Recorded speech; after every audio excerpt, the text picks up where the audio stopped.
संत रामपाल जी महाराज एक अजिहे महान संत जिन्हां ने अपनी सत भगती, तत्व ज्ञान, करुणा ਅਤੇ सेवा ਦੇ बल ਤੇ समाज ਵਿੱਚ ਨਵੀਂ ਮਿਸਾਲ ਕਾਇਮ ਕੀਤੀ ਹੈ। ਸੰਤ ਰਾਮਪਾਲ ਜੀ ਮਹਾਰਾਜ ਜੀ ਦੇ ਅਗਵਾਈ ਵਿੱਚ ਉਹਨਾਂ ਦੇ ਸਾਰੇ ਸਤਲੋਕ ਆਸ਼ਰਮ ਤੋਂ ਸਮਾਜ ਕਲਿਆਣ ਦੇ ਅਦਭੁਤ ਕਾਰਜਾਂ ਨੇ ਸਮਾਜ ਨੂੰ ਸੁਨਹਿਰੇ ਭਵਿੱਖ ਦੀ ਇੱਕ ਨਵੀਂ ਉਮੀਦ ਦਿਖਾਈ ਹੈ। ਸੰਤ ਰਾਮਪਾਲ ਜੀ ਮਹਾਰਾਜ ਜੀ ਤੋਂ ਨਾਮ ਦੀਕਸ਼ਾ ਲੈਣ ਤੋਂ ਬਾਅਦ ਲੱਖਾਂ ਲੋਕਾਂ ਦੀਆਂ ਲਾਇਲਾਜ ਬਿਮਾਰੀਆਂ ਜਿਵੇਂ ਕੈਂਸਰ ਅਤੇ ਏਡਜ਼ ਆਦਿ ਠੀਕ ਹੋਈਆਂ। ਸੰਤ ਜੀ ਦੇ ਗਿਆਨ ਤੋਂ ਪ੍ਰੇਰਿਤ ਹੋ ਕੇ ਉਹਨਾਂ ਦੇ ਅਨੁਯਾਈਆਂ ਨੇ ਲੱਖਾਂ ਯੂਨਿਟ ਖੂਨ ਦਾਨ ਕੀਤਾ।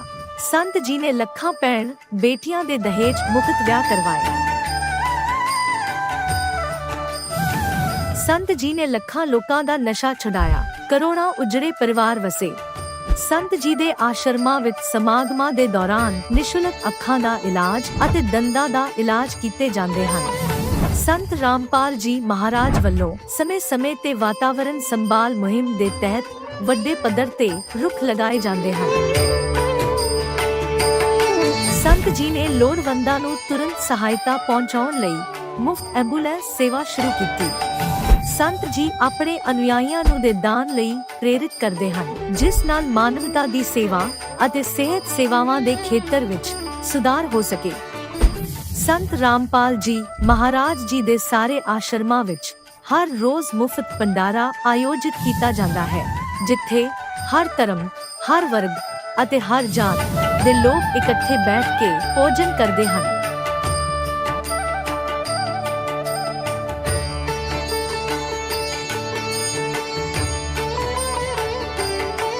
ਸੰਤ ਰਾਮਪਾਲ ਜੀ ਮਹਾਰਾਜ ਦੇ ਆਸ਼ਰਮਾਂ ਵਿੱਚ ਹਜ਼ਾਰਾਂ ਬਜ਼ੁਰਗਾਂ ਨੂੰ ਸਨਮਾਨ ਅਤੇ ਪਿਆਰ ਨਾਲ ਜੀਵਨ ਜਿਉਣ ਦਾ ਮੌਕਾ ਮਿਲਦਾ ਹੈ। ਉਹਨਾਂ ਦੇ ਖਾਣ, ਰਹਿਣ ਅਤੇ ਸਿਹਤ ਦੀ ਪੂਰੀ ਜ਼ਿੰਮੇਵਾਰੀ ਸੰਤ ਰਾਮਪਾਲ ਜੀ ਮਹਾਰਾਜ ਚੱਕਦੇ ਹਨ।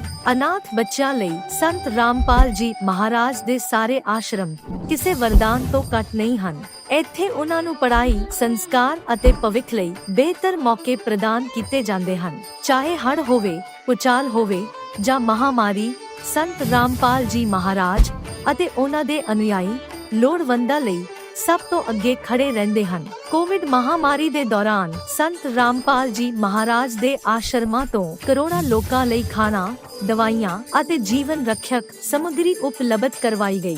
ਚਾਹੇ ਗਰੀਬਾਂ ਦੀ ਮਦਦ ਹੋਵੇ ਜਾਂ ਸ਼ੋਸ਼ਿਤ ਅਤੇ ਪੀੜਿਤ ਵਰਗ ਦੇ ਹੱਕਾਂ ਅਤੇ ਸਨਮਾਨ ਦੀ ਲੜਾਈ, ਸੰਤ ਰਾਮਪਾਲ ਜੀ ਮਹਾਰਾਜ ਨੇ ਹਮੇਸ਼ਾ ਹੀ ਉਹਨਾਂ ਦੀ ਦਬੀ ਆਵਾਜ਼ ਨੂੰ ਸਰਕਾਰਾਂ ਤੱਕ ਪਹੁੰਚਾਇਆ ਹੈ ਅਤੇ ਉਹਨਾਂ ਨੂੰ ਉਚਿਤ ਨਿਆਂ ਦਿਵਾਉਣ ਵਿੱਚ ਅਹਿਮ ਭੂਮਿਕਾ ਨਿਭਾਈ ਹੈ। ਸਮਾਜ ਵਿੱਚ ਅਧਿਆਤਮਿਕ ਅਤੇ ਸਮਾਜਿਕ ਮੁੱਲਾਂ ਪ੍ਰਤੀ ਜਾਗਰੂਕਤਾ ਲਿਆਉਣ ਲਈ ਸੰਤ ਰਾਮਪਾਲ ਜੀ ਮਹਾਰਾਜ ਹਰ ਕਦਮ ਤੇ ਮਾਨਵਤਾ ਦੇ ਸੱਚੇ ਸੇਵਕ ਸਾਬਤ ਹੋਏ ਹਨ। ਸੰਤ ਰਾਮਪਾਲ ਜੀ ਮਹਾਰਾਜ ਦਾ ਜੀਵਨ ਸਾਨੂੰ ਸਿਖਾਉਂਦਾ ਹੈ ਕਿ ਸੱਚੀ ਸੇਵਾ ਉਹੀ ਸੇਵਾ ਹੈ ਜੋ ਨਿਸਵਾਰਥ ਭਾਵ ਨਾਲ ਕੀਤੀ ਜਾਵੇ। ਆਓ ਅਸੀਂ ਵੀ ਇਸ ਸੇਵਾ ਦੇ ਮਹਾਨ ਕਾਰਜ ਵਿੱਚ ਇਸ ਮਹਾਨ ਸੰਤ ਨਾਲ ਜੁੜੀਏ ਅਤੇ ਸੰਤ ਰਾਮਪਾਲ ਜੀ ਮਹਾਰਾਜ ਤੋਂ ਨਾਮ ਉਪਦੇਸ਼ ਲੈ ਕੇ ਆਪਣੇ ਜੀਵਨ ਨੂੰ ਧਨ ਬਣਾਈਏ।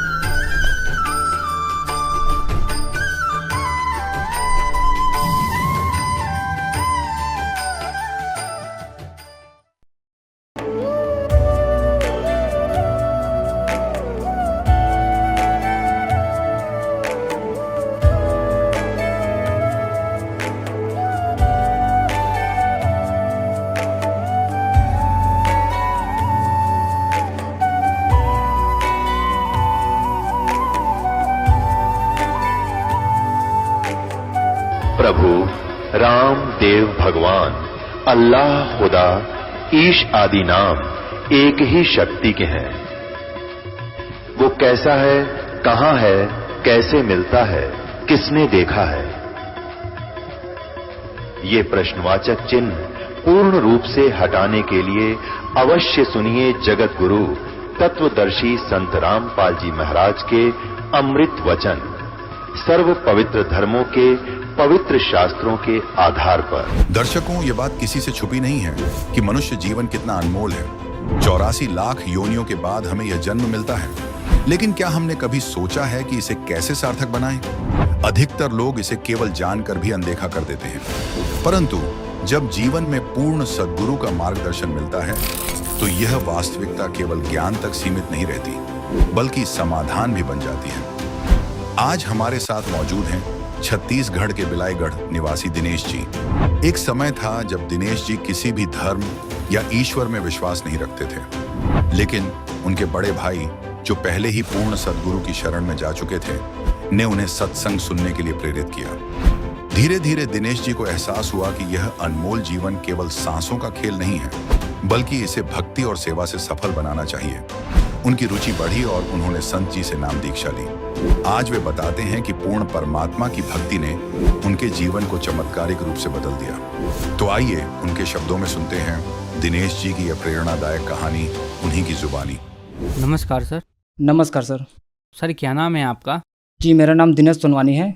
दिनेश जी आप कहाँ से हैं? जी मैं ग्राम जोरा, ब्लॉक बिलाईगढ़, जिला सारंगढ़ बिलाईगढ़, छत्तीसगढ़ से हूँ जी। दिनेश जी संत रामपाल जी महाराज जी से आप कब जुड़े? जी मैंने संत रामपाल जी महाराज जी से 29 तारीख 10वां महीना 2016 में नाम दीक्षा लिया जी। संत रामपाल जी महाराज जी से जुड़ने से पहले आप क्या भक्ति साधना करते थे? जी संत रामपाल जी महाराज से दीक्षा लेने से पहले वैसे भी तो भक्ति में मुझे कोई इंटरेस्ट था नहीं।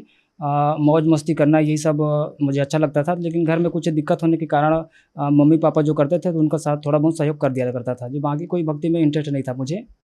सर आपने बताया कि आपकी भक्ति में कोई रुचि नहीं थी, तो फिर संत रामपाल जी महाराज जी के शरण में आने का क्या कारण बना? जी मैं संत रामपाल जी महाराज के शरण में ऐसा है, थोड़ा विस्तार से बताना चाहूँगा। मेरे बड़ा भाई है वो संत रामपाल जी महाराज से दीक्षा लिए हुए थे 2013 से। तो वो टीवी में सत्संग लगाकर देखा करते थे, तो उनके साथ साथ मैं भी थोड़ा बहुत देख लिया करता था। तो धीरे धीरे ऐसे सत्संग देखते देखते मुझे पता चला कि भाई ये मनुष्य जन्म बहुत अनमोल है। संत रामपाल जी महाराज ने बताया सत्संग में कि 84 लाख प्रकार के गधा कुत्ता के योनि में भटकने के बाद एक बार मनुष्य शरीर मिलता है, और इसमें भी हम भक्ति नहीं करते, सदगुरु से दीक्षा लेकर नाम जाप का नहीं करते, तो फिर हमें 84 लाख प्रकार के गधा कुत्ता की योनि में भटकना पड़ता है, स्वर्ग नरक में भी जाना पड़ता है।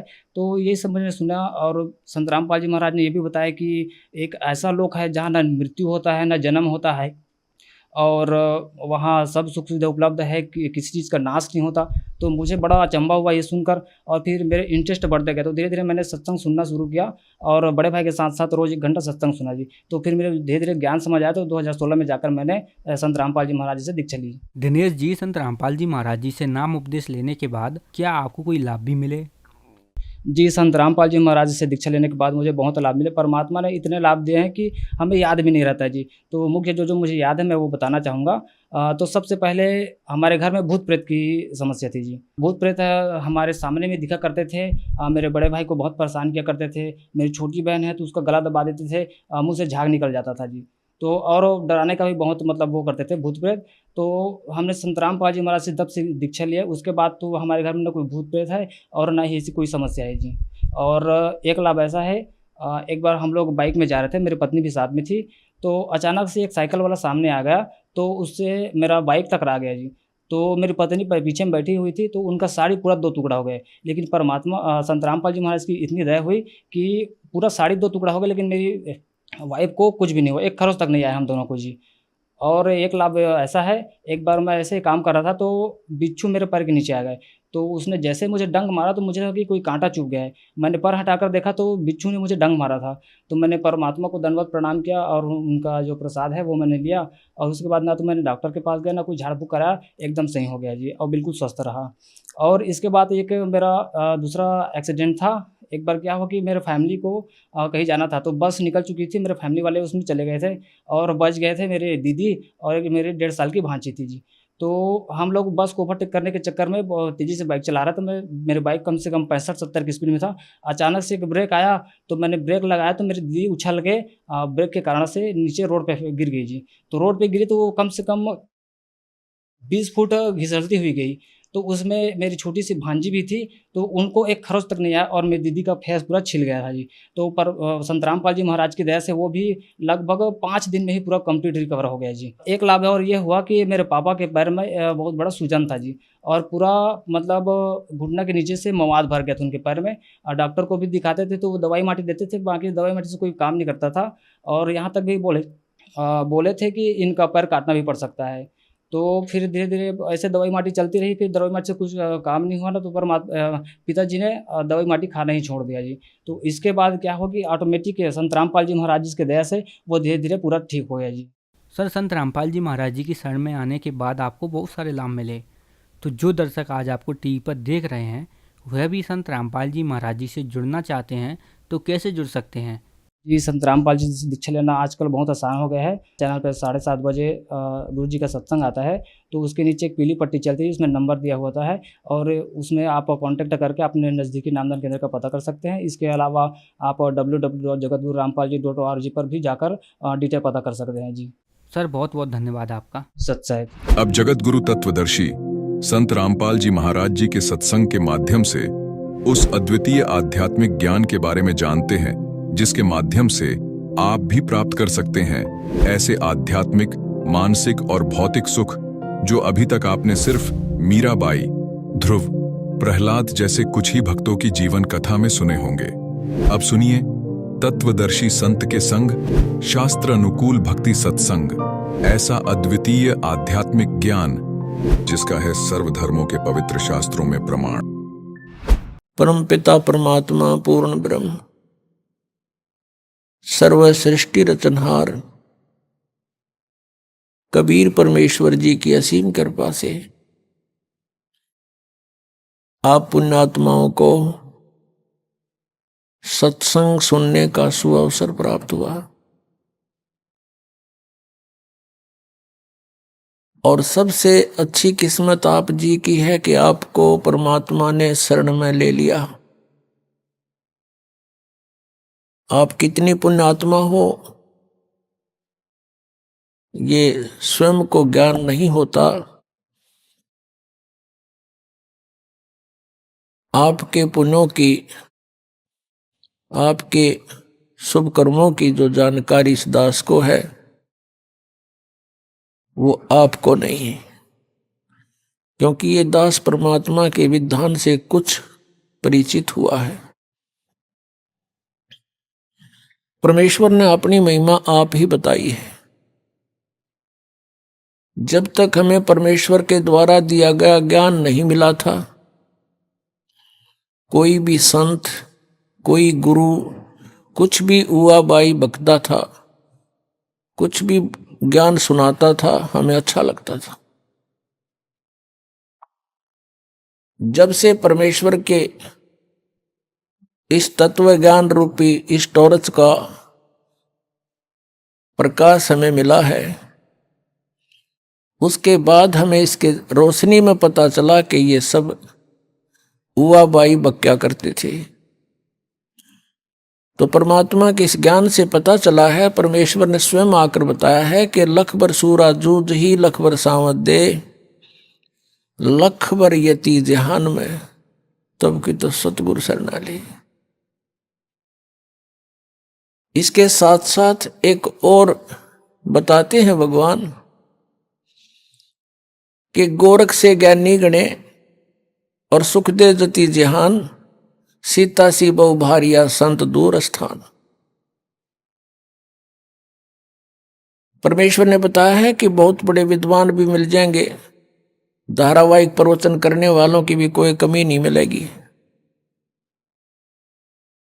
परमात्मा ने अपनी वाणी में बताया कि ज्ञानी कोट अनंत हैं, श्रोता कोट अनंत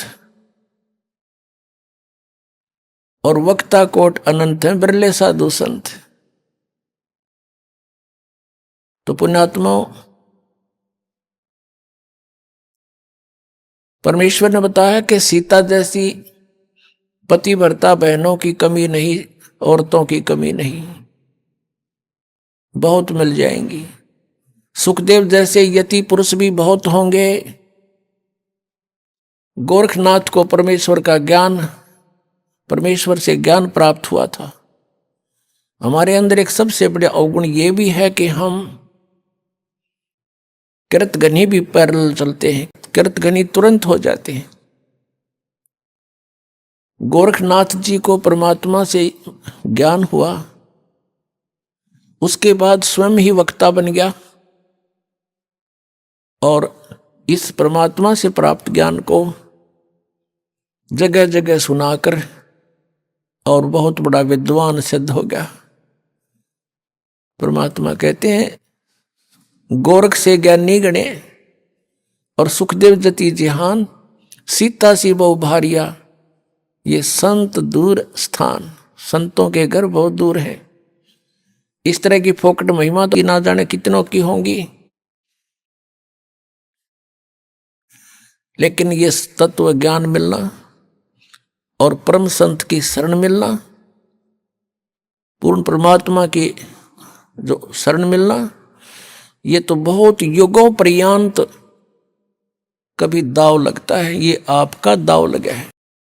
अब इस मार्ग को आपने सफल बनाना है। परमात्मा की शरण मिली है, आप बहुत पुण्यकर्मी प्राणी हैं। पुण्यात्माओं, परमेश्वर स्वयं आते हैं, अपनी जानकारी आप ही बताते हैं। अपने द्वारा रची हुई सृष्टि की जानकारी वे स्वयं ही दे सकते हैं, ये तो अंडरस्टूड है। हम इस संसार की उत्पत्ति की कितनी अटकल डालें, हमें कह का पता नहीं। चाहिए साइंटिस्ट बता दें इतने ऐसे होकर ऐसे होकर ऐसे हो गए, इतने दिनों में ये पृथ्वी बनी, इतने में फलाना बना, ये तो अटकलबाजी है। अपने द्वारा रची हुई सृष्टि को परमात्मा ही बता सकता है और ऐसा ही वो करता है। इसके प्रमाण आप संत ग्रंथों में भी देख रहे हैं। पवित्र चारों वेद परमेश्वर की महिमा से परिपूर्ण है और जो परमेश्वर की महिमा ये वेद बताते हैं, जिन वेदों को हम शिरोधार्य मानते आए हैं और इनको यथार्थ ज्ञान युक्त मानते हैं, इनके अंदर परमात्मा कबीर जी की महिमा लिखी हुई है और वही लीलाएं परमेश्वर कबीर देव जी ने ही की हैं। उस धानक कबीर ने, जुल्हा कबीर जो काशी में आया था, बनारस में आया था।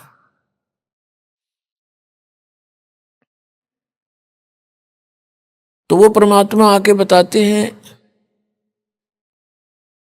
मानुष जन्म दुर्लभ है, मिले न बारंबार, तरवर से पत्ता टूट गिरे, वो बहोर न लगता डारे।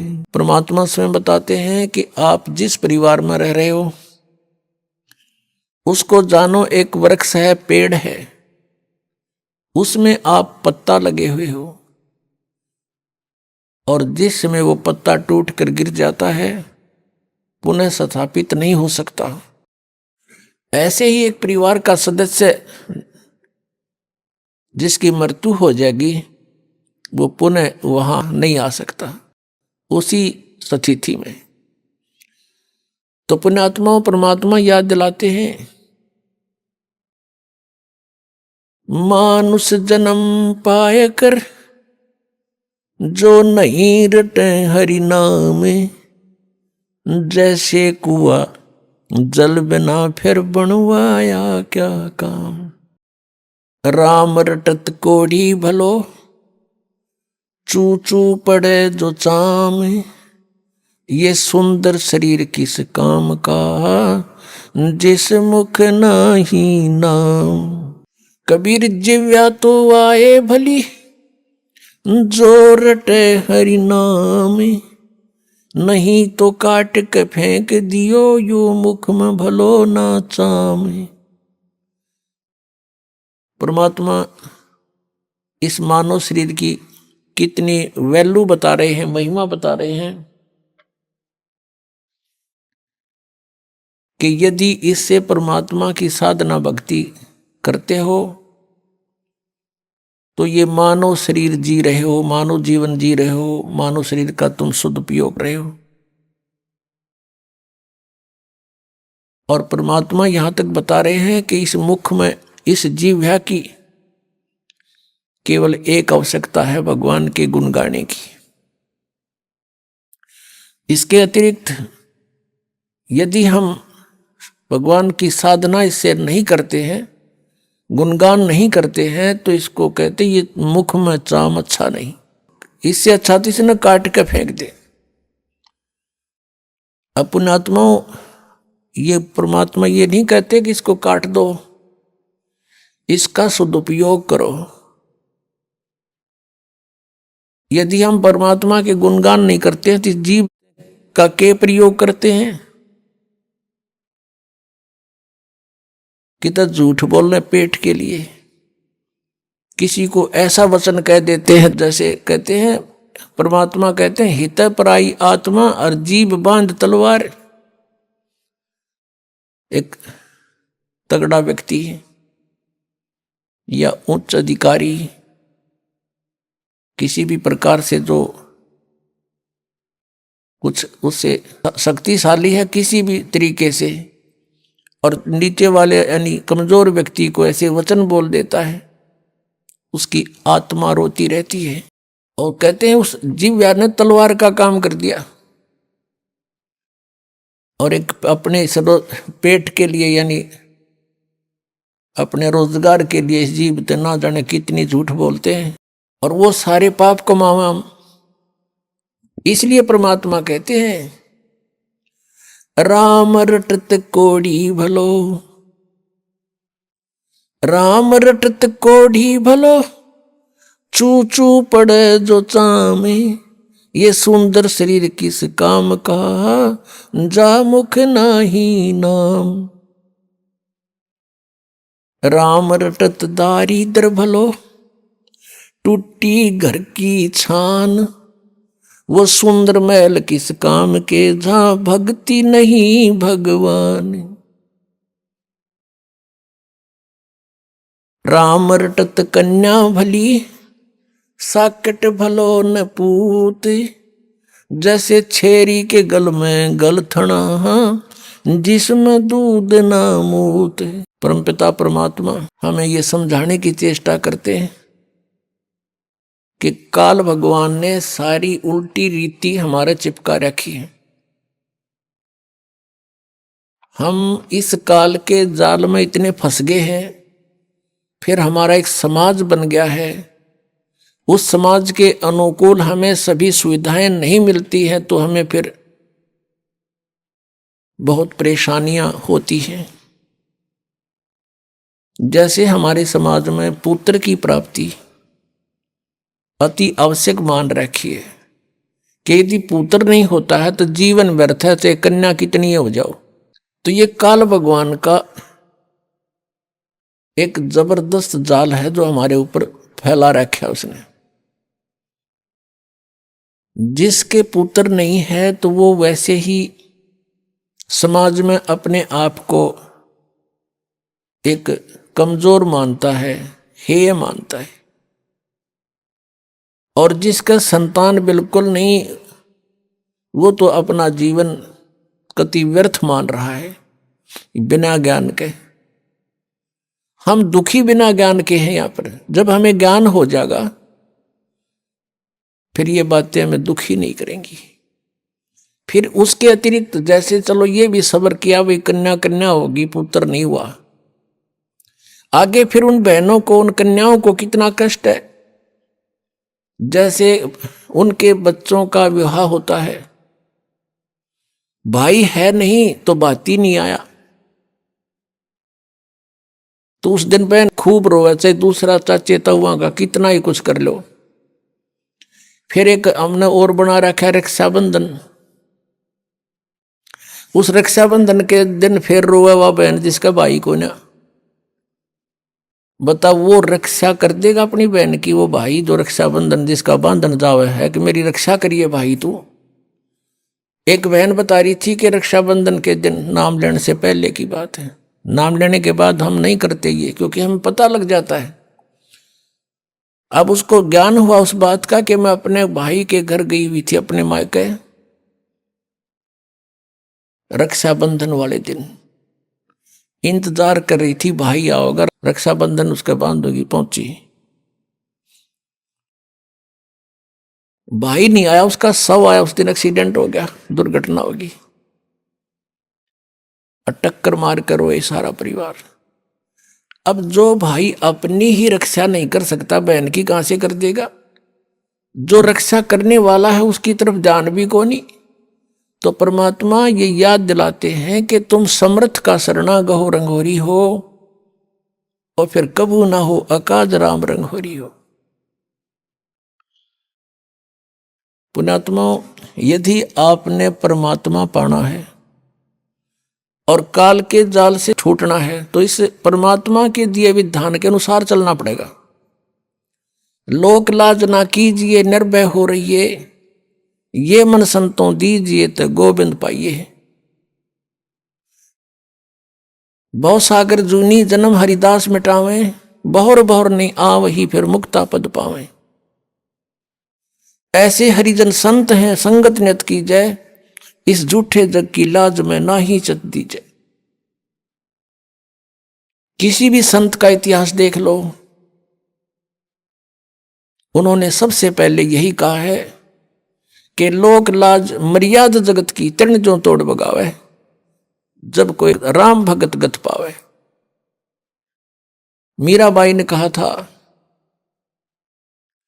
सत्संग में जाना मेरा ना छूटेरी, सत्संग में जाना मेरा ना छूटेरी। हारी चाहे जड़ के मरो संसारे, सत्संग में जाना मेरा ना छूटेरी। यानी हम अपने उद्देश्य पर इतने दृढ़ होंगे तब हम परमेश्वर के निकट पहुंचाएंगे। गरीबदास साहिब जी कहते हैं कि इन पिछलों की जो रीति है ये तुरंत त्यागनी होंगी। हमारे लिए सबसे बड़ी बाधक ये है, तो उनको हमें त्याग कर ही परमात्मा प्राप्ति होगी। तो पुण्यात्माओं, परमेश्वर का पाना बहुत आसान है। काल ने हमें इतना उलझा दिया, जैसे भी किसी के संतान नहीं है उसको ये कहा करते थे कि इसकी तो सुबह दर्शन भी ना होने चाहिए। नो कहा करते जिसका संतान नहीं है कि ले बता सुबह सुबह यू लाग गया न पूता माथे के। और वो भी महसूस करते थे कि अब ये सोच रहा होगा, ये करते हैं अभी भी ऐसा ही है। ये पुण्यात्माओं, यहां काल की सारी उल्टी रीति है। अब जब हम तत्व ज्ञान से परिचित होंगे तो परमात्मा के विधान अनुसार हमने चलना पड़ेगा। लोकलाज की परवाह नहीं करनी होती। कबीर साहब कहते हैं, मात पिता स्त्री आलस बंधु कान, और संत मिलन को जब चले ये अटकाव आण, इनका अटकाया अटके नहीं, और संत मिलन को जा कह कबीर सो संत है आवागमन नशा। मात पिता जैसे छोटे बच्चे हैं तो माता पिता जिनको ज्ञान नहीं वो बाधा करते हैं, और जिनके बच्चे बड़े हैं माता पिता चाहते हैं सत्संग की तरफ चलें तो वो बच्चे बाधा करते हैं। किसी की पत्नी बाधा करती है, किसी का पति बाधा करता है, कहीं बंधु कान यानी लोक लाज। तो परमात्मा कहते हैं कि इनका अटकाया अटके नहीं, इनका रोका रोका नहीं, और संत मिलन को जा कह कबीर सो संत है फिर आवागमन नशा। तो पुण्यात्माओं, सत्संग माने से ज्ञान होता है जैसे जिसके संतान नहीं है। परमात्मा के विधान अनुसार वो सबसे उत्तम पुरुष है यदि उसको भक्ति मिल गई है। नाम नहीं मिला तो फिर कोई दिक्कत को नहीं होते संतान है या ना है। ये नहीं है कि जिनके संतान है वो निकम्मे हैं, नहीं। जैसा दृष्टिकोण समाज का था उसके विपरीत है परमात्मा का विधान। हम यहां पर एक दूसरे के साथ संस्कार वश जुड़े हैं, और जब भी जिसका संस्कार पूरा हो जाएगा तुरंत यहां से चला जाएगा, चाहे उसका कितना ही जरूरी आवश्यक कार्य शेष हो, आपको खूब पता इस बात का।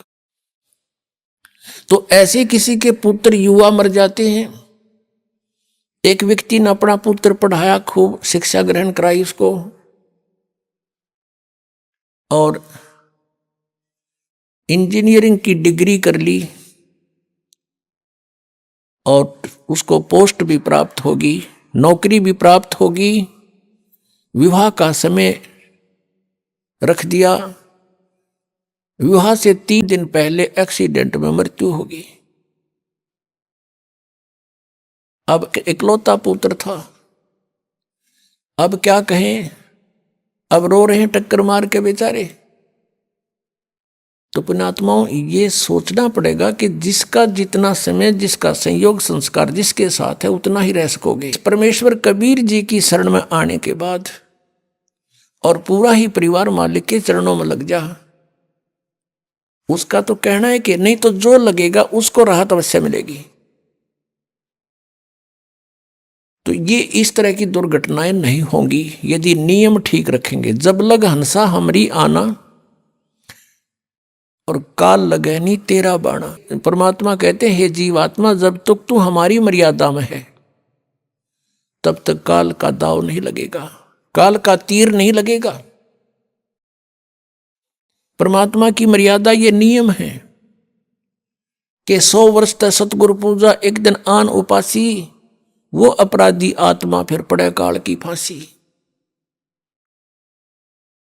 परमात्मा बता रहे हैं कि 100 वर्ष ये साधना कर रहे हैं, हमने जो बता रखी है, और एक दिन आन उपासी, एक दिन आन उपासना कर ली, अन्य जो पूजाएं कर दी, तो कहते वो अपराधी आत्मा पड़े काल की फांसी।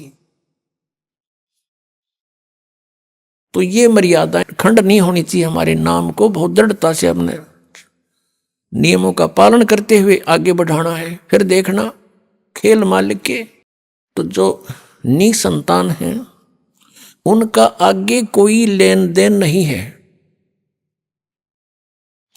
उनका आपस में संस्कार किसी से शेष नहीं है। संत मत के अनुसार वो बहुत उत्तम आत्माएं हैं, यदि उनको ये मार्ग मिल जावे तो। अन्यथा तो फिर परमात्मा कहते हैं वो तो जो सत साधना नहीं कर रहे, वो तो से संतान है या ना है, दोनों एक जैसे। हाँ, जिनके संतान है वो भी बुरे नहीं, क्योंकि मनुष्य जीवन परमात्मा की भक्ति मिल गई, पूरा परिवार भक्ति करे, बच्चों को भी लावे शरण में। फिर उनके जो संस्कार हैं वो बहुत आसानी से हल्के होकर निमट जाएंगे, और ये अननेसेसरी चोट नहीं लगने दे भगवान। आयु बढ़ा देगा ये परमात्मा, ये समर्थ शक्ति है। और कोई परमात्मा जिनको हम भगवान मानते थे वो हमारी आयु एक्सटेंड नहीं कर सकते। जैसे हम भगवान विष्णु को समर्थ मानते थे, उन्हीं के अवतार श्री राम और श्री कृष्ण थे। जैसे भक्त प्रश्न करते हैं कई बार है कि जैसे श्री कृष्ण जी ने मोरध्वज राजा के पुत्र ताम्रध्वज को आरे से चिराकर जीवित कर दिया था, तो वो समर्थ शक्ति मान लिए। इसी एक एग्जाम्पल था। परमात्मा कबीर जी ने कहा, धर्मदास जी ने यह प्रश्न किया था, तो परमेश्वर ने कहा कबीर देव जी ने धर्मदास जी से कि श्री कृष्ण जी ने अपना सगा भांजा क्यों नहीं जीवित किया अभिमन्यु, जब वो पहले दिन महाभारत के युद्ध में मारा गया था। उसका सगा भांजा था, सुभद्रा का पुत्र था, श्री कृष्ण जीवित नहीं कर सका, जिसकी आवश्यकता थी जीवित करने की। और वहां जा पंगा लिया, मोरध्वज का बेटा कटवा के जीवित कर दिया। धर्मदास एकदम स्तब्ध हो गया कि भगवान सच्ची बात है, उनका तो कुलनाश हो रहा था और वहां भगवान उसको जीवित नहीं कर सके। तो प्रश्न किया क्या कारण है प्रभु। तब परमेश्वर ने बताया कि ताम्रध्वज की आयु शेष थी और इतनी सिद्धि इनमें है कि उसको आपे कटवाया, आपे जीवित कर दिया। लेकिन अभिमन्यु की आयु शेष नहीं थी, श्री कृष्ण कुछ नहीं कर सके और ना कर सकते। तब धर्मदास ने कहा कि भगवान सचमुच वहां तो अति आवश्यकता थी उसके जीवित करने की। सूरवीर योद्धा था और साथ में जरूर थी, युद्ध हो रहा था, पांडवों का कुल नाश हो रहा था। तो इस प्रकार परमात्मा हमें याद दिलाते हैं कि तुम कौन राम का जपते जापम, ताते कटे ना ये तीनों तापम। अब प्रसंग चल रहा है कि जैसे हम इस परमेश्वर की शरण में आएंगे तो ये हमारी आयु भी बढ़ाएगा। ये समर्थ शक्ति है, परमेश्वर है, ये पूर्ण परमात्मा है। अब वेद गवाही देते हैं कि भगवान उम्र बढ़ा देता है, लेकिन वो है कौन परमात्मा? वो पूर्ण ब्रह्म है, कबीर देव है। आपको थोड़ा सा यहां दिखाते हैं कि समर्थ शक्ति। देखो, सुनी सुनाई बातें तो हमने बहुत सुन रखी है, दंत कथाएं सुन रखी है। जब तक आप आंखों नहीं देख लोगे प्रमाणों को, आपको विश्वास नहीं हो सकता। क्योंकि हमने वेदों की आड़ में जो भी वक्ता होते थे, पुराणों का, वेदों का और गीता जी का रेफरेंस देकर सत्संग किया करते थे। और हम ये सोचा करते थे कि संस्कृत के विद्वान हैं, संस्कृत साथ बोल रहे हैं, इन्होंने सदग्रंथों को सही जाना होगा। और ये कहा करते थे कि जो प्रारब्ध है वो तो भोगना ही पड़ेगा, जिसकी आयु जहां समाप्त होगी वो तो होगी ही होगी, इसका कोई विकल्प नहीं।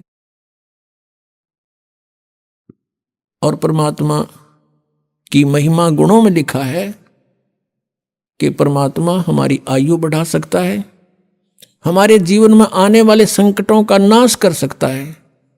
वो कर कैसे सकता है? जो उसकी साधना सत्य हो, शास्त्र अनुकूल हो, तब उनको सब राहत मिलती है। परमात्मा हमारी आयु भी बढ़ा सकते हैं, आपको वेदों में दिखाते हैं। क्योंकि शिक्षा का हमें एक लाभ है तो यही है कि हम सदग्रंथों को स्वयं समझ सकते हैं। और जब तक हम नहीं समझेंगे, कोई भी हमें बंडा दे, कुछ भी कह दे, हम उससे की मान लेंगे। जिस कारण से आज तक हम यह भटक रहे हैं, अरे नकली संतों के पीछे लटक रहे हैं। ये देखिएगा, ये है ऋग्वेद, आपको दिखाते हैं ये कहां से प्रकाशित है। सर्वदेशीय कार्य प्रतिनिधि सभा, महर्षि दानंद भवन, रामलीला मैदान, नई दिल्ली से। उनके फोन और फैक्स नंबर ये है। ये मुद्रक है prince offset printers, 1510 Pataudi house, Daryaganj, New Delhi से। ऋग्वेद मंडल नंबर 10, सूक्त 161 161 और मंत्र नंबर 2 में, यदि रोगी नष्ट जीवन शक्ति वाला हो, यानी जिसका जीवन नष्ट होने वाला हो गया है, यदि अथवा सीमा से परे चला गया है, यदि मृत्यु के समीप पहुंच गया ही है, तो भी उस रोगी को, ये देखिए ना, दयानंद के भक्ता ने मैं वैद लिख दिया यहां पर। क्योंकि दयानंद ये मानता था भगवान कुछ नहीं कर सकता, ना रोग काट सकता, ना उम्र बढ़ा सकता, इसलिए यहां लिख दिया मैं वैद। कष्टप्रद रोग के पंजे से छुड़वा लाता हूं और 100 शरद ऋतुओं तक जीने, यानी 100 वर्ष तक के लिए इसको बलयुक्त करता हूं। अब यहां जो इन्होंने जानबूझ कर बकवाद करी, इस मूल पाठ में इसमें वेद का जिक्र नहीं। क्योंकि वेद कोई मेडिसिन की बुक नहीं है, ये भगवान की जानकारी, महिमा है इसके अंदर। अब यहां तो ये लिख दिया, फिर परमात्मा कहते हैं चोर चोरावे तुंबड़ी, वो गड्ढे पानी में वो गाड्डा हुआ ऊपर आओ ना, सच्चाई छानी ना है। लेकिन कहीं ना कहीं परमात्मा ने इनकी आंखें बंद कर ही दी। जहां इन्होंने सच्चाई लिख दी, ना चाहते हुए भी लिख दी, भगवान ने लिखवा दिए। तो क्या लिखे थे ये देखना। ऋग्वेद मंडल नंबर 9 सूक्त 80 और मंत्र नंबर इसका भी 2। हे परमात्मन, आप उपासकों की आयु के बढ़ाने वाले हैं। या भूल गए वैद लिखना। देखा परमात्मा के चोर चुरावे तुमड़ी गाड्डा पानी में, वो गाड्डा हुआ ऊपर आओ ना, सच्चाई छानी ना। और दिखाता हूं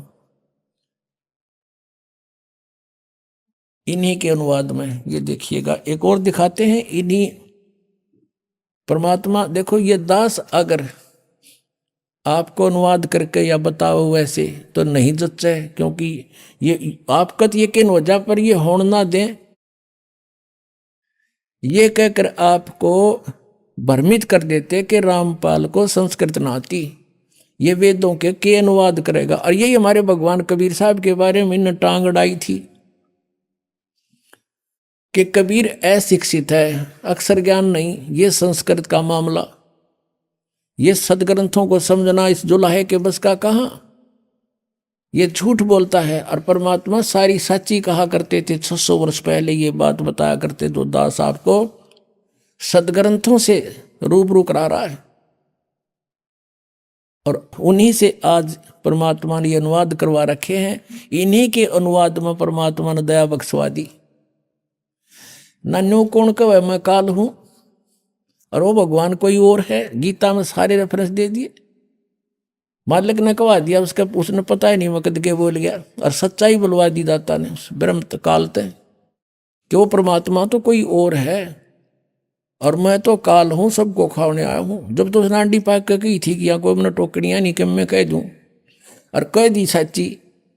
अब हमारा काम आ गई। अब देखो ये ऋग्वेद है, इसका द्वितीय भाग है। ये लंबी बड़ी जल्द में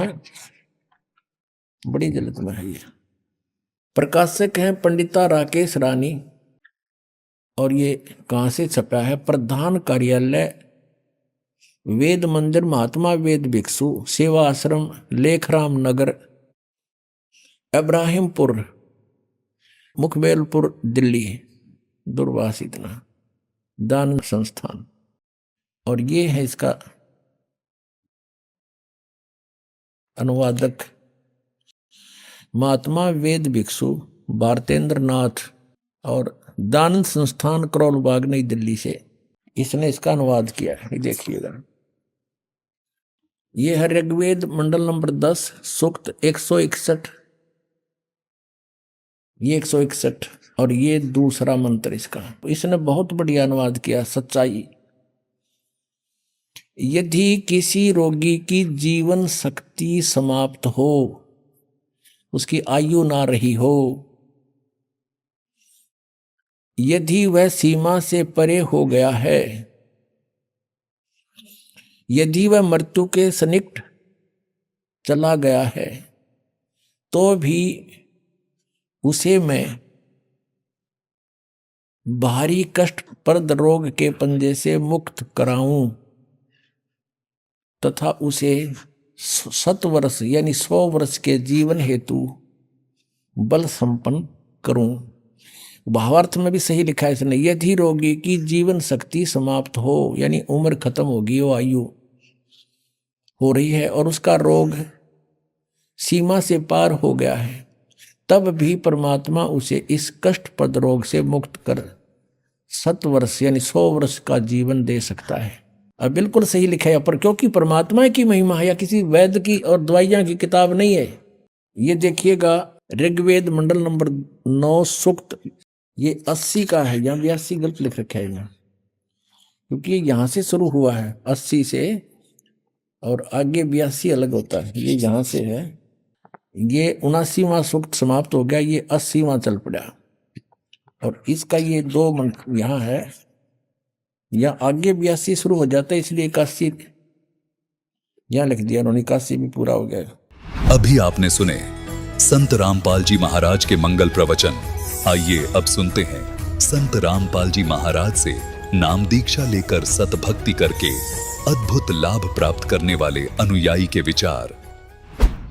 ਸਤਿ ਸ਼੍ਰੀ ਅਕਾਲ ਜੀ। ਸਤਿ ਸ੍ਰੀ ਅਕਾਲ ਜੀ। ਕੀ ਨਾਮ ਹੈ ਜੀ ਤੁਹਾਡਾ? ਅਮਰਜੀਤ ਦਾਸ ਸਿੰਘ। ਅਮਰਜੀਤ ਜੀ ਕਿੱਥੋਂ ਆਏ ਹੋ ਤੁਸੀਂ? ਬ੍ਰਹਮਪੁਰ ਪਿੰਡ ਗਾँव ਔਰ ਜ਼ਿਲ੍ਹਾ ਰੋਪੜ। ਅਮਰਜੀਤ ਜੀ ਸੰਤ ਰਾਮਪਾਲ ਜੀ ਮਹਾਰਾਜ ਜੀ ਦੀ ਸ਼ਰਨ ਵਿੱਚ ਆਉਣ ਤੋਂ ਪਹਿਲਾਂ ਤੁਸੀਂ ਕੀ ਭਗਤੀ ਸਾਧਨਾ ਕਰਦੇ ਸੀ? मैं सिख धर्म भी थी। 2002 में अमृतपान किया, दस्तार सजाई थी, बाणा पाया हुआ था, कृपान थी मेरे को 2.5 फुट दी। मेरी बेटी और बेटे की शादी हुई, मैं वही लिबास रखिया। 5 बाणियां का मैं पाठ करती थी। रात को 2:30 बजे मैं उठती थी, केशी स्नान करती थी। मर्यादा विच में इतनी रही कि भगती पावरफुल होवे। मेरी बेटी की शादी थी, मैं उस शादी विच भी बेटी के जो खान पान सब कुछ बनया था, मैं कुछ नहीं खाया।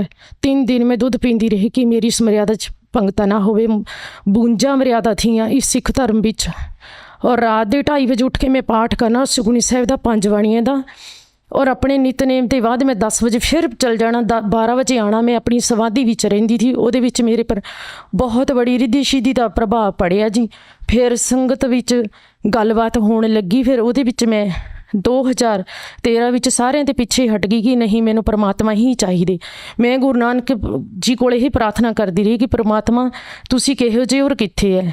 ਫਿਰ ਮਹਾਰਾਜ ਨੇ ਕੁਛ ਵੀ ਮੈਨੂੰ, ਗੁਰੂ ਨਾਨਕ ਜੀ ਨੇ ਕੁਛ ਨਹੀਂ ਦੱਸਿਆ, ਪਰ ਇੱਕ ਵਿਸ਼ਵਾਸ ਰਿਹਾ ਕਿ ਜਨਮ ਸਾਖੀ ਪੜ੍ਹਿਆ ਕਰ ਤੂੰ, ਉਹਦੇ ਸਾਰਾ ਕੁਝ ਤੈਨੂੰ ਪਤਾ ਲੱਗ ਜਾਣਾ। ਮੈਂ ਪੜ੍ਹਦੀ ਰਹੀ, ਸਿੰਘਾਂ ਕੋਲ ਜਾਂਦੀ ਰਹੀ, ਰੱਤੇ ਬੜੇ ਵਾਲੇ ਸੰਤ ਕੋਲ ਗਈ। ਉਹਨੇ ਕਿਹਾ ਬੀਬੀ ਘਰੀ ਬੈਠ, ਡੇਰੇ ਵਿੱਚ ਨਾ ਜਾਈਂ ਕਿਤੇ ਵੀ, ਤੈਨੂੰ ਆਪਣੇ ਆਪ ਹੀ ਪਤਾ ਲੱਗ ਜਾਣਾ। ਜਿਉਂ ਜਿਉਂ ਮੈਂ ਭਗਤੀ ਕਰਦੀ ਰਹੀ, ਉਹਦੇ ਵਿੱਚ ਮੇਰੇ ਸੰਸਾਰ ਤੇ ਮਨ ਪਿੱਛੇ ਹਟਦਾ ਰਿਹਾ ਔਰ ਭਗਤੀ ਵਿੱਚ ਮੈਂ ਅੱਗੇ ਚੱਲਦੀ ਰਹੀ। ਸੰਤ ਰਾਮਪਾਲ ਜੀ ਮਹਾਰਾਜ ਜੀ ਦੀ ਸ਼ਰਨ ਵਿੱਚ ਤੁਸੀਂ ਕਿਸ ਤਰ੍ਹਾਂ ਆਏ? जी मैं सिख धर्म विच इतनी रंग चुकी थी ना भी मैनू संसार वाला कोई भी संत किसी तरह की, मैनू कोई अंदर ते इच्छा नहीं थी कि सिख धर्म के उपर कोई संत है। मेरा बेटा जिस टाइम छुट्टी आया 15 दिन की, तो 6 तरीक को आया, 7 तरीक को ही पानी विच बह गया, 12 दिन बाद मिलिया। इन्ना बड़ा मेरे नाल हादसा होया और उसका मैं मुख भी नहीं देख पाई है, ਤਾਂ ਵੀ ਮੇਰਾ ਮਨ ਨਹੀਂ ਹਟਿਆ ਸਿੱਖ ਧਰਮ ਤੇ। ਉसी ਤਰ੍ਹਾਂ ਮਰਿਆਦਾ ਸੀ ਤਾਂ ਮੈਂ ਬਾਣੀ ਕਰਦੀ ਰਹੀ, ਉਚਾਰਨ ਕੇਸ਼ੀ ਇਸ਼ਨਾਨ ਕਰਦੀ ਰਹੀ, ਪਰ ਅੰਦਰ ਪਾਠ ਵੀ ਆਰੰਭ ਥਾ ਗ੍ਰੰਥ ਸਾਹਿਬ ਦਾ। ਪਰ ਮੇਰੇ ਮਨ 'ਚ ਕੋਈ ਫਰਕ ਨਹੀਂ ਪਿਆ ਕਿ ਮੇਰੇ ਨਾਲ ਇਸ ਧਰਮ ਵਿੱਚ ਇੰਨਾ ਬੜਾ बुरा मेरे सज़ा मिली। फिर जी मेरे 6 महीने बाद, बेटे जाने के बाद 6 महीने बाद मेरा एक्सीडेंट होया। उस तो उपरंत मेरे मन च फर्क पै गया कि इन्हां संतां ने किसी तरह से भी मैनू रास्ता नहीं दिता है। मैं इन्नी मर्यादा विच भी रही और भगती भी की, बेटा भी चल गया। अब मैं एक विनती की गुरु नानक जी अगे कि गुरु नानक जी तुसीं ना मैनू एक हिरदे 'च जख्म दिता, एक बाहर ते दिता। हिरदे विच तां जख्म मेरे पुत्तर दा गा भी वो 27 साल का था, मेरे अगे गया। और बाहर का जख्म तुसीं ये दिता भी मेरी हक भी बंद कर दी। इतना भयंकर एक्सीडेंट होया मेरा। उस दौरान ही इस प्रार्थना के बाद ही 6-7 दिन बाद मैनू फोन आंदा है रात को। फिर मैं फोन चक्या नहीं हैगा, घर दे मुखी नूं कहा भाई फोन देख लिया, कहते नहीं होना किसी रिश्तेदार का। पर अंदर कुछ मेरे इंदा कि कोई होर ही नंबर है। जब सवेर का टाइम होया मैं ही वो नंबर मिला दिता, नंबर को दिखते नहीं तो मैं ही मिला दिता। तो फोन बरमाले आश्रम च मिलिया। उत्थे फिर उस भगत ने कहा, मैनू ये नहीं पता भगत है, उन्हें कहा भी दसो भाई तुहाडा फोन आया। मैं कहा जी मेरा बेटा संसार ते चले गया, भी मैनू दसो मैं जीवन अगला किस तरह जीऊँ। मेरा मन बहुत अंदर टेंशन दे नाल 24 घंटे घिरिया रहिंदा। उन्होंने कहा अपना एड्रैस लिखाओ, तुसीं तुहानूं असीं ज्ञान गंगा पुस्तक भेजदे हैं और इस ज्ञान गंगा नूं पढ़ के देखना। इस पुस्तक विच तुहानूं अपने आप पता लग जाना कि संसार च रहना किस तरह है। उन्होंने ज्ञान गंगा पुस्तक 22 दिन दसी थी, 15 दिन बाद पहुँच गई। पर मैं ज्ञान गंगा पुस्तक के 2 ही पन्ने पढ़े थे, तो भी मेरे इन्ने समझ नहीं आई। अंदर तो इतनी तैयारी आत्मा ने पकड़ ली कि ये नाम दीक्षा लेनी है, पर ये पता नहीं था मैंने भी नाम दीक्षा लेके होना क्या है और किस जगह मिलती और अगे किस तरह गुरु जी ने सानू मंत्र देने, कुछ पता नहीं था। पर यही पता था कि मैं नाम दीक्षा लेनी है। परिवार वाला कोई मनने नूं तैयार नहीं था। यही गल कहते थे कि जिन्हों ने तेनों दसिया तो उहदे नाल ही चले जा। मैं कहा नहीं भी तुहानूं जाना ही पैना। जिस टाइम घर का मुखिया गया है नाल, पर उत्थे जाके भगतां नाल कोई गल नहीं हुई। घर भगतां ने ही गल कहा कि भाई तुसी ज्ञान समझ लो पहला फिर दीक्षा लियो। मैं कहा नहीं मैं दीक्षा अज ही लेके जाना। उन्होंने फिर कहा कि नहीं तुसी ज्ञान समझ लो। मैं कहा नहीं मैं दीक्षा अज ही लेके जाना। और मैनूं ये भी पता नहीं था कि नाम दीक्षा दे के ਇਹ ਮੰਤਰ ਕਰਨੇ ਤੇ ਕਿਤਨੀ ਪਾਵਰ ਅੰਦਰ ਆਣੀ ਹੈ। ਜਿਸ ਟਾਈਮ ਉਹ ਮੈਨੂੰ ਅੰਦਰ ਲੈ ਗਏ, ਜਿਸ ਟਾਈਮ ਗੁਰੂ ਜੀ ਮੈਨੂੰ ਸ਼ਬਦ ਮੰਤਰ ਦੇਣ ਲੱਗੇ ਔਰ ਮੇਰੇ ਅੱਗੇ ਪਿੱਛੇ ਮੇਰੇ ਕੁਝ ਵੀ ਮਹਿਸੂਸ ਨਹੀਂ ਹੋਇਆ ਔਰ ਮੈਨੂੰ ਇਹੀ ਹੋਇਆ ਅੰਦਰ ਕੀ ਬਚ ਗਈ, ਬਸ ਇਹੀ ਹੋਇਆ। ਮੈਂ ਉਹਨਾਂ ਨੂੰ ਬਾਹਰ ਆ ਕੇ ਦੱਸਿਆ, ਉਹਨਾਂ ਨੇ ਕਿਹਾ ਵੀ ਠੀਕ ਹੈ ਤੁਸੀਂ ਮਰਿਆਦਾ ਸਹਿਤ ਰਹੋਗੇ। ਮੈਂ ਉਹਨਾਂ ਨੇ ਕਿਹਾ ਕਿ ਸਿੱਖ ਧਰਮ ਵਿੱਚ 53 ਮਰਿਆਦਾ ਲਗਾਤਾਰ ਨਿਭਾਉਣੇ ਪੈਂਦੀਆਂ, ਨਹੀਂ ਤਾਂ ਨਾਮਖੰਡ ਹੋ ਜਾਂਦਾ। ਮੈਨੂੰ ਇਹ ਮਰਿਆਦਾ ਬਿਲਕੁਲ ਅੱਛੀਆਂ ਲੱਗੀਆਂ, ਮੈਂ ਇਹਨਾਂ ਵਿੱਚ ਹੀ ਚੱਲਣਾ ਹੈ। ਤੁਸੀਂ ਭੈਣ ਜੀ ਬਚਪਨ ਤੋਂ ਹੀ ਅਧਿਆਤਮਿਕ ਖੇਤਰ ਦੇ ਨਾਲ ਜੁੜੇ ਹੋਏ ਸੀ, ਬਹੁਤ ਸਾਰੀਆਂ ਸਾਧਨਾ ਕਰ ਰਹੇ ਸੀ, ਫਿਰ ਤੁਹਾਡੀ ਜ਼ਿੰਦਗੀ ਦੇ ਵਿੱਚ ਇੱਕ ਇੱਦਾਂ ਦਾ ਹਾਦਸਾ ਹੁੰਦਾ, ਇੱਕ ਪਰਿਵਰਤਨ ਆਇਆ ਕਿ ਤੁਸੀਂ ਸੰਤ ਰਾਮਪਾਲ ਜੀ ਮਹਾਰਾਜ ਜੀ ਦੀ ਸ਼ਰਨ ਦੇ ਵਿੱਚ ਚਲੇ ਗਏ। ਫਿਰ ਸੰਤ ਰਾਮਪਾਲ ਜੀ ਮਹਾਰਾਜ ਜੀ ਦੀ ਸ਼ਰਨ ਦੇ ਵਿੱਚ ਜਾਣ ਤੋਂ ਬਾਅਦ ਤੁਹਾਨੂੰ ਕੀ ਲਾਭ ਹੋਇਆ? ਗੁਰੂ ਜੀ ਦੀ ਸ਼ਰਨ ਜਾਣ ਤੋਂ ਬਾਅਦ ਮੈਨੂੰ ਬਹੁਤ ਲਾਭ ਹੋਏ। ਪਹਿਲਾ ਲਾਭ ਤਾਂ ਇਹ ਮਿਲਿਆ ਕਿ ਮੈਨੂੰ ਮੋਕਸ਼ ਦਾ ਮਾਰਗ ਮਿਲ ਗਿਆ, ਜਿਹਦੇ ਲਈ ਮੈਨੂੰ ਤੜਫ ਤੀ, ਮੇਰੀ ਇੱਛਾ ਸੀ ਕਿ ਮੈਨੂੰ ਕੋਈ ਐਸਾ ਗੁਰੂ ਮਿਲੇ ਕਿ ਉਹਨਾਂ ਨੂੰ ਮੈਂ ਬੋਲਦਿਆਂ ਨੂੰ ਦੇਖਾਂ। ਅਸੀਂ ਤਸਵੀਰਾਂ 'ਚ ਹੀ ਦੇਖੇ ਤੇ 10 ਪਾਤਸ਼ਾਹੀ, ਔਰ ਮੇਰੇ ਨਾਲ ਕਿਸੇ ਵੀ ਗੱਲ ਦਾ ਕੋਈ ਅੰਦਰ ਤੇ ਕੋਈ ਸਾਂਝ ਕਰੇ ਕਿ ਅਸੀਂ ਅਣਜਾਣੇ, ਕੁਝ ਪਤਾ ਨਹੀਂ ਹੈ। ਇਹ ਮੇਰਾ ਬਹੁਤ ਬੜਾ ਗੁਰੂ ਜੀ ਨੇ ਦਇਆ ਕੀਤੀ, ਸਾਨੂੰ ਇਸ ਰਸਤੇ ਦਾ ਪਤਾ ਲੱਗਿਆ ਕਿ ਮੋਕਸ਼ ਕਿਆ ਹੈ। ਇਹ ਅਧਿਆਤਮ ਗਿਆਨ ਮਿਲਣੇ ਤੋਂ ਬਾਅਦ ਮੈਂ ਇਤਨੀ ਖੁਸ਼ੀ ਹੋਈ ਜਿਸ ਦਿਨ ਮੈਨੂੰ ਨਾਮ ਮਿਲਿਆ ਕਿ ਗੁਰੂ ਜੀ ਨੇ ਮਨਾ ਕਰੀ ਵੀ ਕਿ ਨੱਚਣਾ ਨਹੀਂ ਹੈਗਾ, ਔਰ ਮੇਰਾ ਬੇਟਾ ਵੀ ਗਿਆ ਵਾ ਥਾ। ਇਹ 2 ਗੱਲਾਂ ਨੇ ਮੈਨੂੰ ਪਕੜ ਲਿਆ, ਨਹੀਂ ਤਾਂ ਮੇਰੀ ਆਤਮਾ ਇਤਨੀ ਖੁਸ਼ ਹੋਈ ਜਿਸ ਦਿਨ ਗੁਰੂ ਜੀ ਦਾ ਨਾਮ ਮਿਲਿਆ ਕਿ ਮੈਂ ਜ਼ੋਰ ਨਾਲ ਆਪਣੀ ਪੂਰੀ ਖੁਸ਼ੀ ਨਾਲ ਇਸ ਅੰਦਰ ਤੇ ਗਦ ਕਰਕੇ ਵੀ ਨੱਚੂੰ ਵੀ। परमात्मा मैंने ये आपने इन्नी सत भगती का जो रास्ता और मार्ग दिता, मंत्र दिते, तो सुने भी थे नहीं, कितनी असी पढ़े भी थे नहीं। फिर गुरु जी की कृपा नाल मैनू बहुत भयंकर बीमारी थी, फैटी लीवर दी। मैं अद्धा कप पानी का भी पींदी थी, वो मेरा पेट इन्ना बड़ा फुल जाता था, सोजा पै जाता था। बेटे जाने के बाद बहुत ही ज़्यादा शरीर फुल गया था।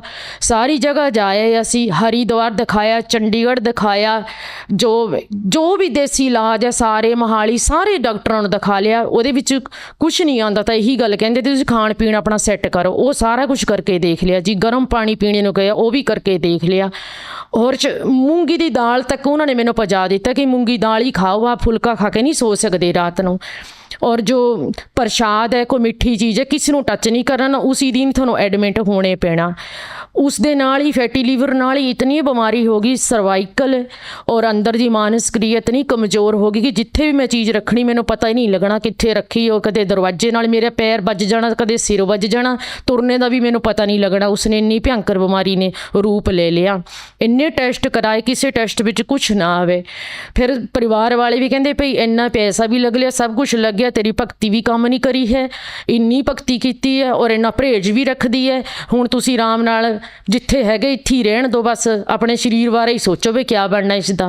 पर परमात्मा ने इतनी कृपा की, इतनी कृपा की, अंदर इतना जज्बा दिता मेरे अंदर कि मंत्र करने के बाद ही 8-9 दिन बाद ही मैं फुलका भी खान लग पी, खिचड़ी भी खान लग पी। और जो फ्रूट थे अंदर मेरे इतना मतलब सांस को बंद कर देते, वो फ्रूट भी खान लग पी। मैं दुध मैंने इन्ना खतरनाक बैठता था कि अद्धा कप भी पी लवां तो उल्टी नाल उस टाइम ही बाहर निकल जाना। दुध भी पीण लग पी। फिर गुरु जी की दया नाल प्रथम मंत्र विच ही परिवार च थोड़ा सुधार इस तरह आन लग्या कि उन्होंने महसूस हो गया परिवार वालियां कि इसने जिद की इस नाम लेने वास्ते, कुछ तो है। फिर अपने कमरे च लग पाठ करन जाते थे, जपजी साहब का रह रास दा, उहदे विच उन्होंने रुकावट पाना आपे शुरू करती, पाठ च जान नहीं लगे। फिर गुरु जी की आरती वाल ध्यान करन लगे और देखण लगे क्या करदी गुरु जी नूं हमनी अग करदी, क्या करदी, तो देखना शुरू किया। हौली हौली सारे कमरे विच आन लगे। 1 साल बाद फिर परिवार ने सारे ने गुरु जी की दीक्षा लई, मेरी बीमारी दूर हुई है।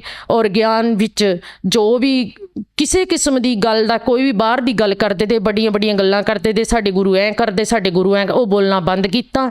और सारा कुछ ही फिक्का लगन लगा कि ये कुछ नहीं है, ये जो समाज वाले दसदे है, बड़े बड़े महारिषि दसदे, भाई ये कुछ नहीं है, जो भी है गुरु जी कहा करते हैं। जीने दी राह दी पुस्तक विच गुरु जी ने जो भी दसिया है कि ये वेद शास्त्र पढ़ो इस तरह, तो फिर गुरु जी ने 721 पन्ने पर गुरु ग्रंथ साहब बारे जो लिखिया है, वो मैं अपने घर के मुखिया ने दसिया कि तेरा शक बहम है तो ये पढ़ के देख लै। प्राण संगली किसी भगत नूं कह के मैं बहुत दूर ते मंगाई, इत्थे मिलदी नहीं थी पंजाबी विच, ਕਿ ਇਹ ਦੇਖੋ ਗੁਰੂ ਨਾਨਕ ਜੀ ਨੇ ਵੀ ਇਹਦੇ ਵਿੱਚ ਲਿਖਿਆ ਹੋਇਆ ਹੈਗਾ, ਕਬੀਰ ਸਾਹਿਬ ਪਰਮੇਸ਼ਰ ਹੈ ਔਰ ਸੰਤ ਰਾਮਪਾਲ ਜੀ ਮਹਾਰਾਜ ਚੋਲੇ 'ਚ ਬਿਰਾਜਮਾਨ ਹੈ ਕਿ ਆਪ ਪੜ੍ਹੋ ਸੁਣੋ। ਤਾਂ ਉਹਨਾਂ ਨੇ ਕਿਹਾ ਮੈਨੂੰ ਰੋਜ਼ ਸੁਣਾਇਆ ਕਰ ਤਾਂ ਮੈਨੂੰ ਯਕੀਨ ਆਣਾ। ਕਹਿੰਦੇ ਸਾਡੇ ਬਜ਼ੁਰਗ ਕਿਆ ਐਵੇਂ ਹੀ ਥੇ ਜਿਹੜੇ ਇੰਨੇ ਚਿਰ ਦੇ ਇੰਨਾ ਗ੍ਰੰਥ ਪੜ੍ਹ ਕੇ ਇੰਨਾ ਜੀਵਨ ਉਹਨਾਂ ਨੇ ਬਤੀਤ ਕਰਤਾ। ਮੈਂ ਕਿਹਾ ਐਵੇਂ ਨਹੀਂ ਥੇ, ਉਹਨਾਂ ਨੂੰ ਪਤਾ ਨਹੀਂ ਲੱਗਿਆ ਮੋਕਸ਼ ਬਾਰੇ, ਉਹਨਾਂ ਨੂੰ ਪਤਾ ਨਹੀਂ ਲੱਗਿਆ। ਸੰਤ ਰਾਮਪਾਲ ਜੀ ਮਹਾਰਾਜ ਮੋਕਸ਼ ਦੇ ਕਾਰਨ ਹੀ ਸਾਨੂੰ ਇਹ ਗਿਆਨ ਦਿਆ ਕਰਦੇ ਔਰ ਕੁਛ ਨਹੀਂ ਹੈ। ਫਿਰ ਉਹਨਾਂ ਨੇ ਉਹ ਪ੍ਰਾਣ ਸੰਗਲੀ ਜਿਸ ਟਾਈਮ ਸੁਣੀ ਹੈ ਤਾਂ ਉਹਨਾਂ ਦੇ ਮਨ 'ਚ ਚਾਅ ਆਉਣ ਲੱਗਿਆ ਕਿ ਸਾਡੇ ਗੁਰੂ ਨਾਨਕ ਜੀ ਲਿਖ ਗਏ ਵੇ ਤਾਂ ਅਸੀਂ ਇਹ ਦੇਖਿਆ ਨਹੀਂ ਇਹ ਗਿਆਨ ਹੈ। ਫਿਰ ਅੱਗੇ ਅੱਗੇ ਜਾ ਕੇ ਫਿਰ ਮਤਲਬ ਉਹਨਾਂ ਨੇ ਸੇਵਾ 'ਚ ਵੀ ਮਨ ਲਗਾਉਣਾ ਸ਼ੁਰੂ ਕੀਤਾ। ਗੁਰੂ ਜੀ ਨੂੰ ਸਮਝਣ ਲੱਗੇ ਕਿ ਸੱਚ ਹੀ ਪਰਮਾਤਮਾ ਹੈ। ਨਹੀਂ ਤਾਂ ਸਾਰੇ ਇਹ ਸੋਚਦੇ ਤੇ ਕਿ ਬੇਟੇ ਦੇ ਗਮ ਵਿੱਚ ਪਾਗਲ ਹੋ ਕੇ ਗੁਰੂ ਜੀ ਨੂੰ ਪਰਮਾਤਮਾ ਬੋਲੇ ਕਰਦੀ। ਸਭ ਦੀ ਸੋਚ ਇੱਕ ਬਰਾਬਰ ਹੀ थी उस टाइम। जिस कमरे 'ਚ मैं भगत जी आराम करती थी उस कमरे 'ਚ भी कोई आंदा नहीं था कि इसका दिमाग ठीक नहीं रहा। मेरी मानस क्रिया गुरु जी ने इस तरह ठीक की है, जो मैंने चीज़ रख के पता नहीं लगता कित्थे रखी, वो बिना दवाई तो ठीक की। असी प्रार्थना गुरु जी को भेजी, गुरु जी मेरी मानस क्रिया ठीक नहीं है। गुरु जी का आदेश आया कि कबीर साहब परमेश्वर दिया करेंगे। महीने बाद मैनू मतलब जो दरवाजे विच मेरे पैर हथ सिर इद्दी बजदे ते चक्कर नाल सारे बंद हो गए, बिल्कुल ठीक हो गया, सीधी तुरन लगी मैं। फिर गुरु जी की कृपा नाल सारे ही परिवार का दृढ़ विश्वास हो गया, बिल्कुल ऐन मतलब मेरा सहयोग देन लगे। जिस टाइम मैं आश्रम जाना, सेवा च जाना, गुरु जी का यज्ञ भंडारा कोई भी आंदा उहदे विच मेरा सहयोग देन लगे। अज मैं गुरु जी की कृपा नाल अंदर ते बिना डर ते गुरु जी के आश्रम और नाम केंद्र सेंटर जाती। उस टाइम मैंने बहुत डर था जिस टाइम मैं गुरु जी शरण च आई कि इन्होंने मैनू किते भी जाने की रुकावट पानी। हौली हौली हौली हौली गुरु जी ने उसी तरह के बना दिते जिस तरह का मेरा मन भाव था कि गुरु जी को परमात्मा ही समझे। संत रामपाल जी परमात्मा है, संत नहीं है। संत बहुत पृथ्वी परमात्मा वो काम करता है जो मतलब कोई सोच भी नहीं सकता। गुरु जी वही काम करे करते। इस वक्त साडे नाल कोई सोच भी नहीं करता जो परमात्मा इस टाइम करिया करते। जो अज साडे दर्शक तुहानूं देख रहे हैं उन्हां नूं की संदेश देना चाहोगे? मैं उन्होंने संदेश तो नहीं दे सकती, मैं हाथ जोड़ के विनती करती खास करे सिख भाई और भैनों कि भाई मैं 25 साल इस पंथ विच रही, हर सवेर एक नवा जंग हुंदा था। मैनू ये नहीं पता होंदा कल शाम मैं कित्थे होना तो कल सवेर मैं कित्थे होना। मैं रज के जोर ला लिया अपने तन मन ते, यात्रा ते भी, सेवा सिमन ते भी, अपने शरीर को कष्ट दे के भी मैनू राहत मिले। भाई ग्रंथ भी ठीक है, सब कुछ ठीक है, पर समझाने वाले ठीक नहीं है। ये मनो ना मनो, पर अपना ग्रंथ खोलो, उसनों देखो बिच क्या है, उन्होंने बारंबार पढ़ो। ओ भाई एडे बहुत सवा लाख दा रुमाला देंदे एक ग्रंथ पर, जिहदा दुख करोड़ों का ही है, उस दुख नूं सिंह नहीं जान सकते हैगे। मैं जिस दिन मेरा बेटा दरिया विच गया, रात नूं मैं 8 बजे मैंने खबर मिली है कि बेटा दरिया च चल गया। 8 बजे मैं केसगढ़ साहब जाके बैठी, किसी ग्रंथी ने नहीं मैंने पूछा बीबी तेरे नाल ये क्या भाना बरतिया, कहंदे दरवाजा नहीं खुल सकता हुण, दरवाजे बंद है। रात नूं 8 बजे बैठी उत्थे अरदासां करदी मेरा बेटा मिल जाए। मैनूं चाहे उहदी लत्त बांह टुटी भी, चाहे वो बेहोश है, कुछ भी है, पर मैनूं शरीर मिल जावे उहदा और मैं तुहाडा सिंह बनाऊंगी। रात दियां भाई 8 बजे दियां अरदासां करे दी मैं केसगढ़ साहब, सवेर दे 6 बज गए। किसी ने किसी की मेरी कोई गल नहीं सुनी हैगी और ना ही किसी पाठी ने मैंने कहा कि बीबी तू हौसला रख, तैनू को रस्ता मिलूंगा। मैं सब तो बड़ी ये बिनती करती है इन्हां सिंह भाइयों को कि तुसी बाणी पढ़दे तो किसी पर दया करो, तो दर्द समझो। जिस गुरु ने थानू जो मर्यादा दसी वो मर्यादा के अंदर रह के ही काम बन सकता है, नहीं तो बहुत ही मतलब जिद्दां मेरे नाल होई है, ये देख लो किस ढंग नाल होई है, किसी नाल भी हो सकती। विश्वास एक भगत दा बहुत बड़ी चीज़ है। मेरे विश्वास नूं बहुत बड़ी ठेस लगी है और मैं जिस तरह एक इस्त्री नूं तो बहुत ही ज़्यादा मतलब उंगलियां उठांदे सब कोई, सिंघां नूं तो चल ये होना है कि साडा दल है, जत्था है। मैं सब जगह जाके देख लिया। ये गोबिंद सिंह इत्थे जिहड़े अपने प्यारिਆਂ ਨੂੰ ले के लड़ाई नूं जांदे थे, वो लड़ाई तो हरेक घर च एवें ही खड़ी हुई भी है। हुण तुसीं मन्नो ना मन्नो, वो तो जंग दे जंग जीतने वास्ते, हुण तो जंग तो अपने नाल एक दूसरे ने छेड़ लिया वा। थानू बुरी लगे चल गल खरी लगे, पर मैं देख लिया केसगढ़ साहब साडे घरां कोल 8-9 किलोमीटर दूर है। असी कोई दिन तिहार कुछ नहीं छड्डदे थे जिस टाइम पूरे जोश जलाल नाल इस तिहार च शामिल नहीं हुंदे थे और मर्यादा दा पाल नहीं करते। सब पता है परमात्मा नूं भी साडे नाल बणी क्या है। असली जिंदगी तो मेरी हुण है, 34 साल तो मेरे इस तरह चले गए जिस तरह कोई कार्टून हुंदा। भाई कार्टून नहीं है जिन्हों को लाभ नहीं मिलिया है। मैंने गुरु जी ने जो लाभ दिते है वो अच्छे परम पिता परमात्मा की निशानी है, अपने बच्चे को गोद विच रखदा वो पिता मिलना जरूर। जे इसे ग्रंथ विच तुसी देखो हुक्मनामे नाल गल नहीं बननी भाई, ਧੰਨਵਾਦ ਜੀ। सत साहिब सत साहिब।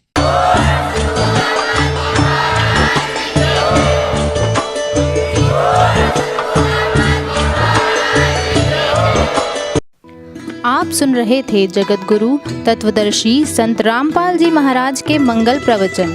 अधिक जानकारी के लिए संपर्क करें।